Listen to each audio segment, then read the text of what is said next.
All right, so today's call, we are talking about preparing for your appraisal. So I think the goal of this is to tell you what you can and proactively do before you have your appraisal come out, before you have your appraiser come out. So some of these things you'll give to the bank before you even get to that step, but there are some proactive things that I put in order to have done to share with the bank and to share with my appraiser when he or she actually came out and visited. So that's kind of one of the things that I want to go through today. There's probably 3 or 4 different items that I'll share with you. I'll share my screen, show you what I did, show you my objective behind it. And then I will post the documents in the group and probably in the portal. And then that way you can download these things. You can make them part of your own and use really the template behind it to make it what you need. So let's talk about some of these things here. What the bank and what the appraiser will want is a few different things. They're going to want to do an appraisal and then a market analysis. So 2 separate different things. So we'll talk about both those things. The appraisal being what is the value or the future value of my project once it's complete and licensed, right? So they'll look at comps and other things in your market. Some of those things will be what is your actual hard cost for the building, the land, those type of things. So you want to have all of your hard numbers put together before you order that appraisal, for the sake, because you're going to be giving you know what your land cost is, but you're going to be giving your itemized bid, right, to the bank and to the appraiser, and they're going to use that as part of their calculations. So where I think an important lesson is, if you do kind of go a little bit on the early side, that you have put in some padding on that, right? Maybe inflate those numbers a smidge or add in some type of padding so that you don't underbid your project and then by default kind of shoot yourself in the foot by potentially giving the appraiser too low of a number as you are setting this up. So you have the one side over here, right? What's the value of the future project? And then you have the other side, the market analysis. And we'll talk a good amount about that today. So the market analysis is what is your rents going to be in your area? Because they're going to look at your pro forma, right? And they're going to say, okay, well, I'm going to review your pro forma. I'm going to look at your income and I'm going to look at your expenses. And they have a kind of percentage that they're usually looking at, right? They're usually saying, okay, we're usually looking at this X% of expenses on this type of, residential assisted living. And so they're going to come at it from this like big picture national kind of perspective. And we are not big picture national kind of perspective. We are very unique and very niche and very upscale. And, it's kind of the analogy of saying, okay, room rates in Texas are $6,000. Like that's the average bed rate. I'm just making up a number, right? I don't care what the average bed rate in Texas is.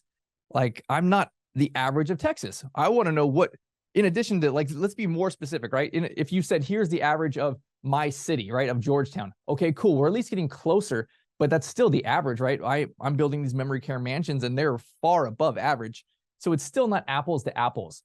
So they're going to come at from this national perspective, this average kind of perspective. And if I was building an average, ugly looking RAL, then, that might work in my advantage, but I'm clearly not. And so I want to take some proactive steps to frame appropriately what my product is so that they are not comparing my product to the other poor assisted livings that are out there, poor care and poor quality of the actual building. That's why I set up my own market analysis before they come. And I'm really honestly trying to sell them and guide them to what my numbers are. And so we've talked through this, before about, secret shopping and market research and all these kind of things, right? And really comparing apples to apples. So something similar to you in license type, in quality of the product, and location, right? And I want to take that same kind of approach, and I want to really do it for them. So let me put this in perspective. I'm going to share my screen and show you my market analysis. All right, so here's what I got. This is what I created. This is my market analysis. And what I'm really doing here is this is really just secret shopping. I secret shopped everybody. And my first time I went in person and I walked through all the buildings. So every subsequent time that I secret shop, I don't actually walk through in person because I've already done that. But I'll just call. And I actually did this. You can see I did it on 9/29, just about a couple days ago or a week ago or something like that. And these I'll just do over the phone, right? I'll do secret shopping over the phone because I've already seen it in person. I don't need to learn the lessons from the building. I know what the care's like. I'm active in the community. I know what the reputation is like. So now I'm really just finding out the number. And so I want to put this in perspective. As I'm going through, I want to compare what my product and services are to a similar product and service, meaning if I am a type B facility here in Texas, then I want to compare to type Bs. If I offer memory care, then I want to compare to memory care.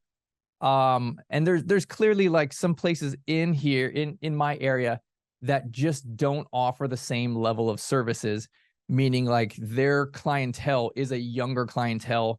They don't really have the problems that my customers do, right? Meaning like a physical needs, higher ADL needs, or memory care needs. And especially as you're going and talking to big box facilities, they will have like multiple license type, right? They're going to have like independent living and then assisted living and then a small memory care potentially, right? So I want to compare apples to apples. For me, it's memory care. And so if they have, 60 beds of assisted living and 16 beds of memory care, I'm really only interested in the secret shopping part of finding out their numbers on the memory care part. And I created another document that I share with the appraiser, kind of breaking down the different categories, which I will come to. But this is literally my current room rates and what is current right now in Georgetown. So you can see me here. And then I put these notes in, right? So I have private rooms. Most of them have a half bath. So I have 7,400 for the rooms with no bathroom. There's a couple. And then I'm at 79 for my current rents for rooms with the bathroom. So this is me showing myself as a comp. Here's a couple of these other ones, right? There's Tiffin House down the street. They are 75 to 8,000 all inclusive. And I wrote in these notes, right? I spoke with Justin on this day because the appraiser is going to have to verify these things. So when I gave this to the appraiser previously, he said, oh yeah, I've talked to this one. Thank you for sending it. I was not able to get a hold of this person and this person. And I'm like, oh, well, I know them. Do you want me to give you their cell phone numbers? Or, or here, I know the manager. She, you can ask for her when you call. Because I am trying to do the work for them because potentially they need to know these numbers. And if they call or their assistant calls or somebody calls, right, and no one answers the phone, or especially when you go to these big facilities, you're researching it, you'll talk to the front desk person and then they're like, oh no, the salesperson's not in right now. I can't get you that information. I don't know what the room prices are. You'll see that a lot of times with the big facilities. So if this person, the appraiser, calls and doesn't get the information or no one answers or no one returns his call, he just leaves that off. Or perhaps he goes onto the website and the website's going to give you the most like basic information, say like starting at, 5,900, right? But you don't know, is that a la carte? Is it all inclusive? Is 5,900 for like, very low level of care? And then it gets up to 7,000 or 8,000 or something like that for memory care or end of life. So I want to do that research for them and literally say, hey, here's who I talked to, right? Like I spoke to Tiffany on this date. That way they can just be like, all right, cool. Hey, is Tiffany there? Oh, okay. Yes, I can confirm these numbers. And I'm trying to do all the work for them and take away the risk from my side of them either doing a bad job or comparing apples to oranges. Meaning like they're going to talk to Tiffany and she'd be like, oh yeah, we started at 4,500. And that doesn't include anything, and it's not for end of life care, and it's not memory care, right? Like that's really for, people who are just above the independent living section, right? I don't want that kind of stuff. So I went and I created this document and then I gave that to the bank earlier in the process. And then I also gave it to the appraiser when this person came out to do this. So I am trying to do as much research for them as I can, and then guide them to show them what's like level of care I am. So here's what I mean by that. So I created this document. You guys are more than happy or more than able to copy it exactly if you like. But so this says Texas long-term care by facilities. And I created this little diagram chart, right? Where you have like independent living, then type A, then type B, then memory care, then skilled, right? And it's a little bar, right? So it's showing, giving a perspective of, hey, here are the amount of care needs by the different license type. And then I'm going and saying, hey, here's me, right? I am this purple one, right? I am a small type B, but I also have an Alzheimer's certificate, or I am have the memory care lockdown, magnets, and that's what I do. So I have this here. I provided that via email before the appraiser came out, and then I also gave him a packet going through all this stuff. So then I give a little blurb like, okay, here's what independent living is like, right? Here's what a type A assisted living in Texas is like. Here's the difference between a type A and a type B, right? Here's what a memory care facility is like. It's a type B, plus it has this additional certification for Alzheimer's. And I say, okay, that's me, right? I'm in this category, right? I want to be clear and say, look, I'm in this purple right here, right? And you can see the only thing below me is skilled nursing. I am almost at the end of this, the potentially the highest level of care amounts. So therefore, when you're comparing my potential bed rates to other facilities you're calling, I need you to compare apples to apples, right? Like that's why I'm doing it for you, but also taking into account, like, I am not a type A, because a type A, they're going to be charging several $1,000s less per month because they're not really solving a big problem. A type A grandma can get up and go to the bathroom by herself. She could probably use the microwave and call a Uber and go to the grocery store, right? Like my people, they cannot do those things. And therefore there's higher levels of care, and therefore the cost for that is more.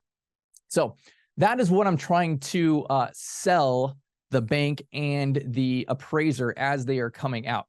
And so I'll add this document to the portal there and in the Facebook, so you can use it yourself. If you're not in Texas, you literally just switch out the names, right? If you're not type A and type B and you're a different type of license, then just switch that in there and perhaps read through and maybe change a little bit of the verbiage. But the principle is the same. I'm trying to encourage the bank / the appraiser to understand where I am, and then why I'm giving the comps, the rental comps that are equal to my level of care.